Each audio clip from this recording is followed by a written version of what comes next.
Joe Namath is many different things to different people. For the last 4 years, he has been known to most as the unpredictable quarterback of the New York Jets.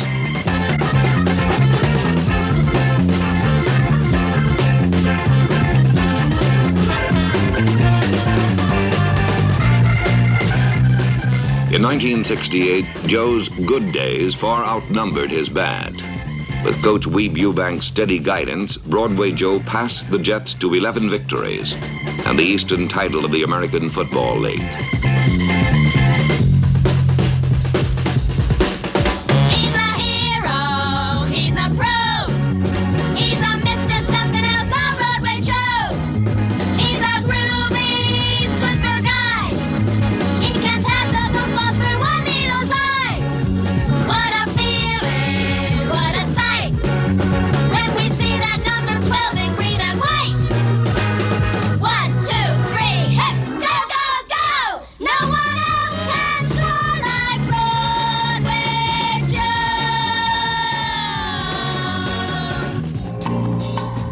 Joe. On December 29th at New York Shea Stadium, Joe Namath riddled the Oakland Raiders with 3 touchdown passes and led the Jets to a surprising victory and the championship of the American Football League.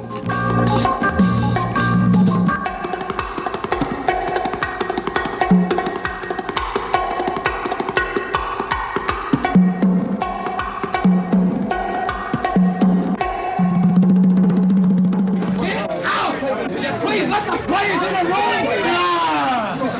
Right now, Baltimore is leading in the NFL.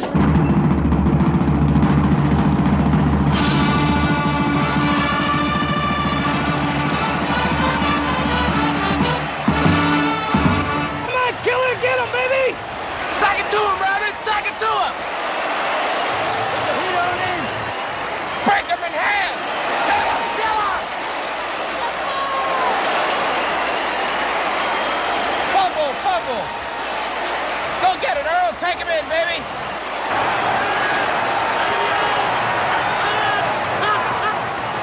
Take him home, Earl!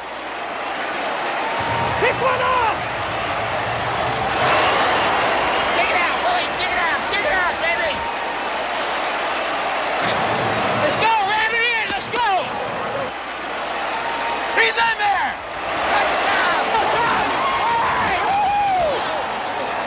I just dove over. It was the biggest hole you ever seen.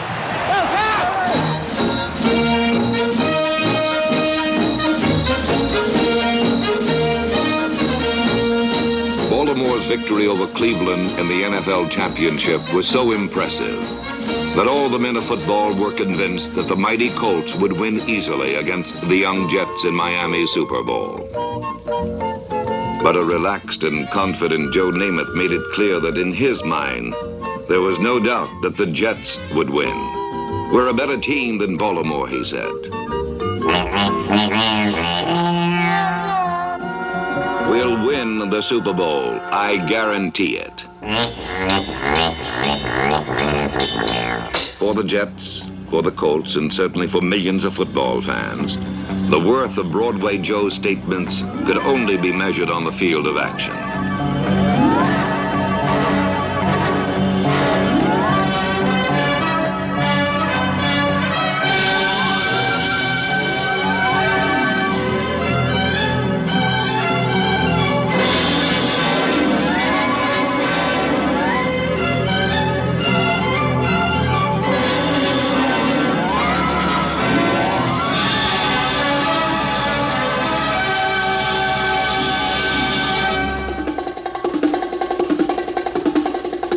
Baltimore's defense started the championship game as if they would settle the issue very quickly. They hammered down the New York runners and boxed in Namath's receivers.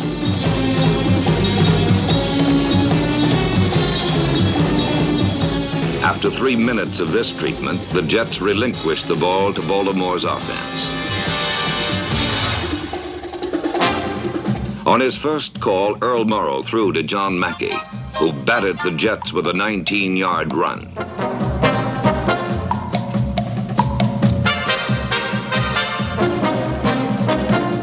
Morrow then turned to his ground game.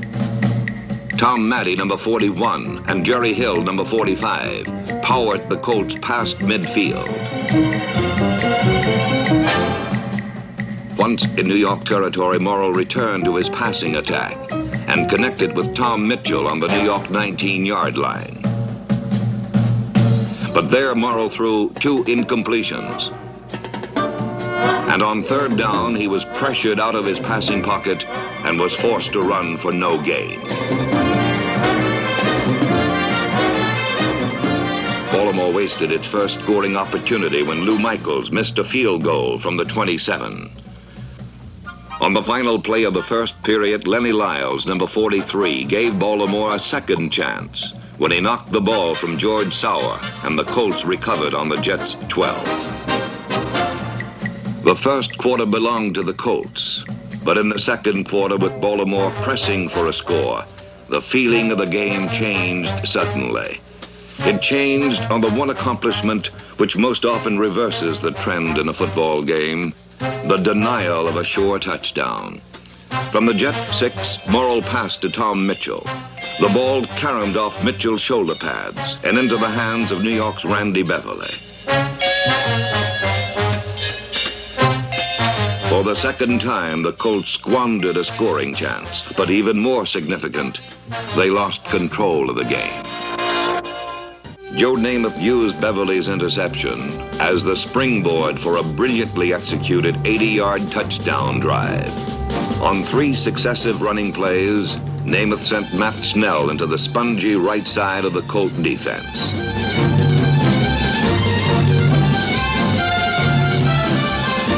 With Baltimore properly concerned with the Jet running attack, Namath went to the air. He first threw to Bill Mathis on an outlet pass for 6 yards. He then connected with split-end George Sauer twice, once for 14 yards, and again for 11. Namath's 4th completion, a flare into Snell, moved the Jets to the Colts' 9. From there, Namath went back to the run, and Snell carried twice, scoring the second time from 4 yards out over the sagging right side of the Colt line. The touchdown was vital to the Jets, for it proved that they could move the ball against the powerful Colt defense. With a 7-0 lead, the job now fell to New York's defense.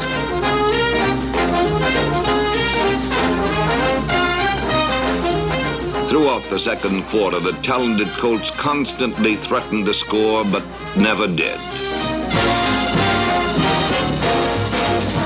They moved the ball handily, but each time they arrived at the gates of the end zone, the Jets produced a drive-stopping effort.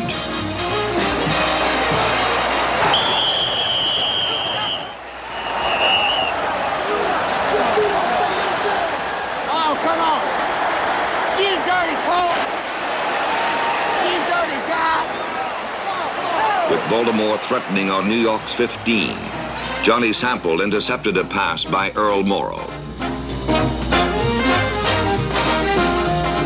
It marked the 3rd time the Jets turned back the Colts inside the 20-yard line. With 25 seconds left in the half, the Colts again penetrated Jet territory. This time, Morrill called for a bit of razzle-dazzle that he had used successfully earlier in the season. 4 months before against the Atlanta Falcons, the play resulted in a touchdown pass from Morrill to flanker Jimmy Orr.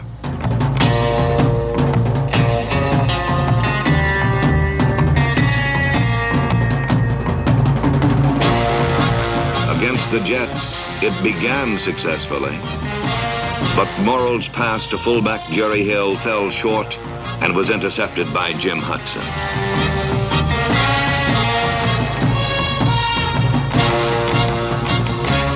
The real tragedy of the play, however, was the fact that Jimmy Orr, the primary receiver, was standing all alone within easy reach of the end zone.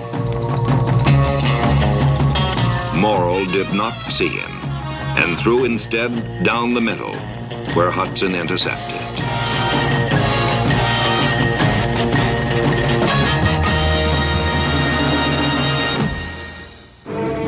first half ended with the Jets ahead 7-0, and Baltimore's precision and power, so evident on the icy turf of Cleveland's Municipal Stadium, seemed to be melting away under the warm Florida sun.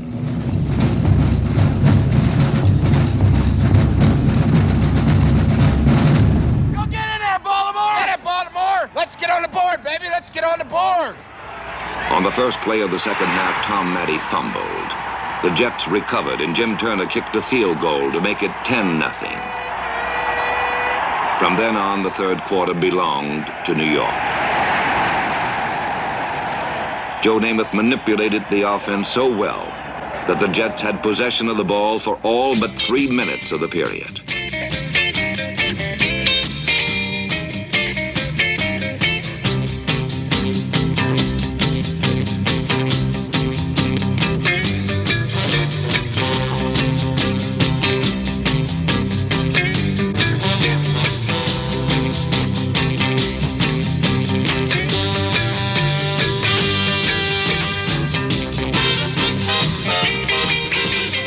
Namath called about half the plays at the line of scrimmage and read Baltimore's shifting defense like an old pro. Namath's quick arm nullified Baltimore's fearsome blitz, and his accurate passes to George Sauer, number 83, consistently punctured the Colts' pass defense.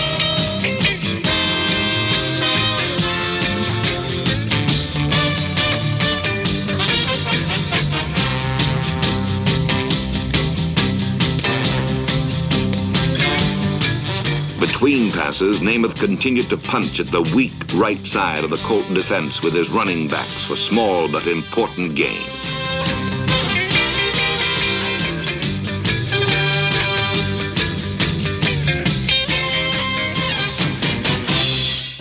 The third quarter was dying, and so were the Colts. The Jets' margin was small, but definite. Joe Namath was enjoying one of his finest days. Earl Morrall was not. Late in the period, Jim Turner kicked a field goal to give New York a 13-point lead. We get another score, though. We need another score. Can't let him get the big return. All right, Tank, ready to get us through there. I would have got you in the middle, Tank, but I wanted to go with that 37, see? It doesn't matter. That's what I know, but I would have, you know. If it had been the game thing, I might have went that way. A game that was supposed to be a laugh-in for the Colts was now a grim battle for survival.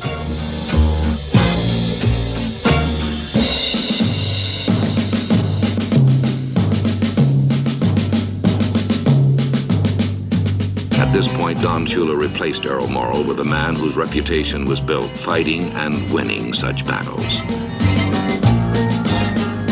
With John Unitas rested Baltimore's only hope of victory.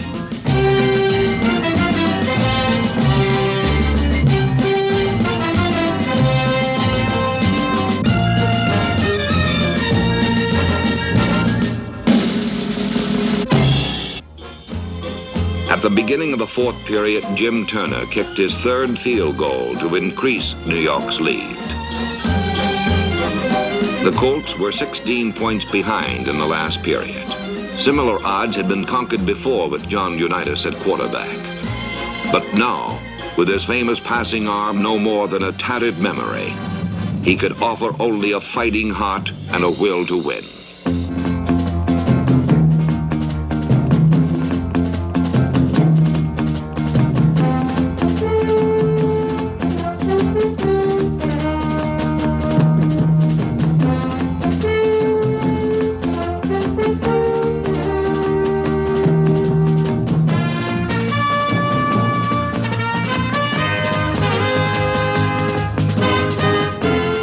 Inspired by the presence of their old champion, the Colts finally did what they were supposed to do, did what they were capable of.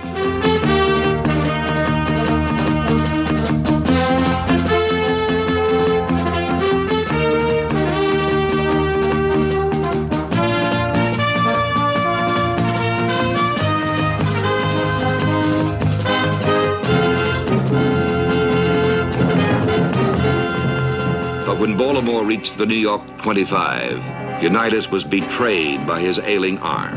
His pass intended for Jimmy Orr was underthrown, and Randy Beverly made a juggling interception.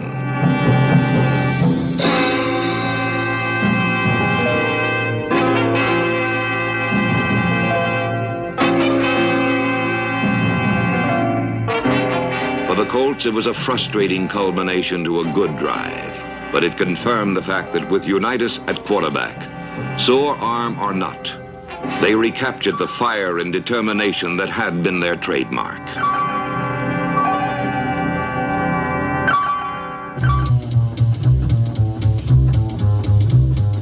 Unruffled by the appearance of the old master, Joe Namath marshaled his team on a carefully considered, time-consuming march that carried the Jets into Colt territory.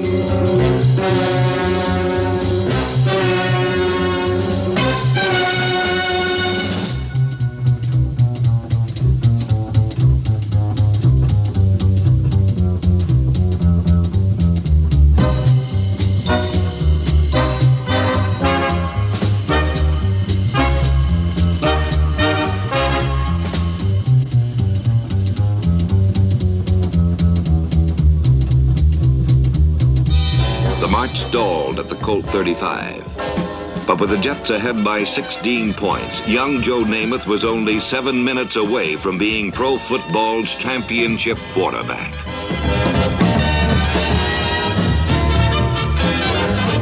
But in those final 7 minutes, Broadway Joe learned that there is still a place for a proud old man in a young man's game.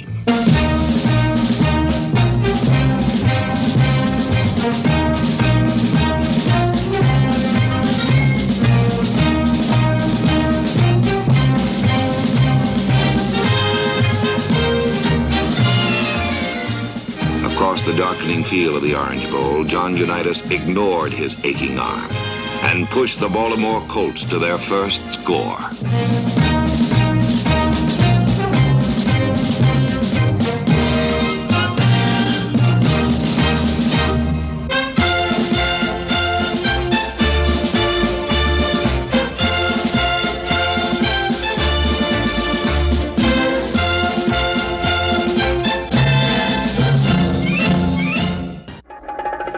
Points behind, the Colts gambled on an onside kick and won possession on the New York 44. With only 3 minutes to play, all the hopes and dreams of an entire season rested on the shoulders of one man, one old pro. One last moment for the master.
Two champions on a Sunday afternoon.